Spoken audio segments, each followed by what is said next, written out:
At bago po ako matapos, gusto ko rin pong pasalamatan ang ating pong Presidente, Ferdinand Bongbong Marcos Jr. at ang ating First Lady, Liza Marcos. Kasi sila po ngayon ay tumutulong sa ating industriya para na sa ganon maging competitive tayo. Bernardo, bida sa Takilya, Actors Award. Ang FAMAS Hall of Fame Award ay pinagkakaloob sa mga taong nagkamit ng 5 FAMAS Awards sa isang kategorya.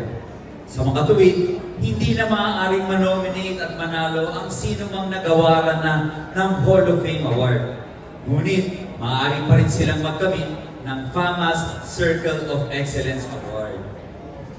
The FAMAS Circle of Excellence Award is the highest award the FAMAS can bestow to an individual that has given the Hall of Fame inductee into giving the performances that are truly worthy of a FAMAS award.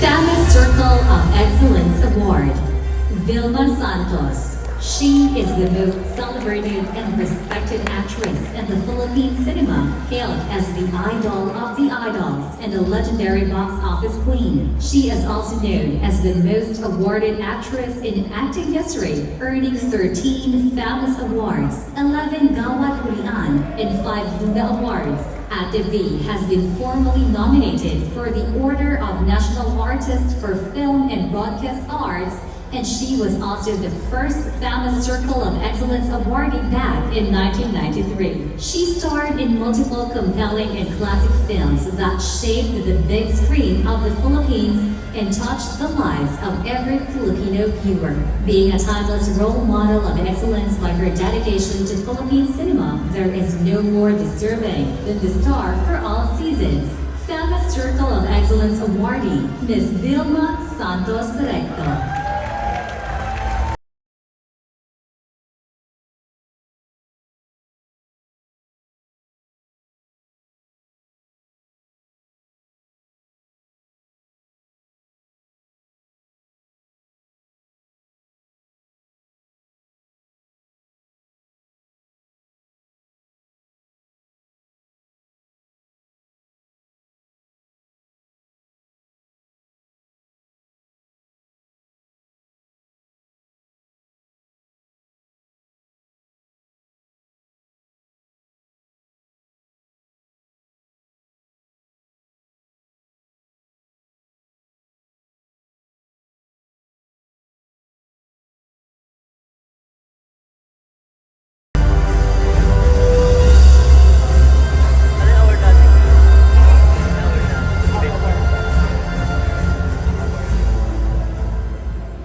Magandang gabi po sa inyong lahat.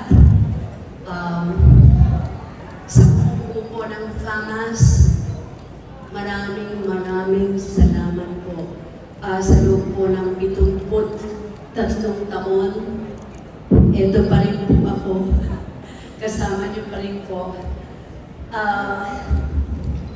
Kung di po ako nagkakamali, ito na yata ang aking ika-14th or 15th recognition coming from the FAMAS.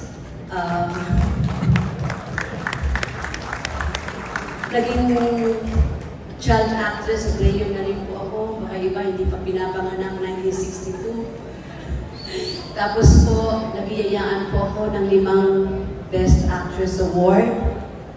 Nabiyayaan din po ako ng FAMAS, ng Hall of Fame. Nabiyayaan din po ako ng FAMAS ng Lifetime Achievement Award. Nabiyayaan din po ako ng FAMAS ng Exemplary Achievement Award. Nabiyayaan din po ako ng FAMAS ng FAMAS Presidential Award. Nabigyan din po ako ng FAMAS nang ako po'y naging producer ng Best Picture and Best Producer ng Pagputi ng Uwak, Pag-itim na Tagak under VS Films. Nabiyayaan din po ako ng FAMAS ng ika-4 na pong Circle of Excellence Award. Yung una po was 1992, Sinungaling Mong Puso. And then 1993, Dulzura Cortez story about AIDS. 2024, last year when I met you in Tokyo. At ngayon pong 2025, Uninvited. Famas, maraming salamat po. May I take this opportunity to of course thank my family ng Uninvited. Mula po sa Mentor Production, maraming salamat Brian. Sa Project 8, Direct Dan Villegas, maraming salamat po. At maraming salamat din sa hiniling ko sa iyo na sumugal ka kay Eva Candelaria. Nabigyan mo naman ako ng ibang klaseng ina na lalaban para sa anak. At yun ang Uninvited, si Eva Candelaria. Maraming salamat, Direk. Kunin ko na rin po ang pagkakataon na ito para pasalamatan ang pamilya ko po sa Uninvited. Of course, kasama ko po si Aga Mulak. Aga, maraming salamat. Maligaya ko na kasama ka uli. And of course, Miss Nadine Lustre, karangalan ko makasama ka sa pelikula. At si Mylene Dizon, Tears Cruz III, at yung akin pong mga barako na nakasama ko sa Uninvited, sa inyo pong lahat, maraming salamat. Konti na lang, pwede mo ba? Alam po din natin na ang ating pong industriya ngayon ay dumadaan ng pagsubok.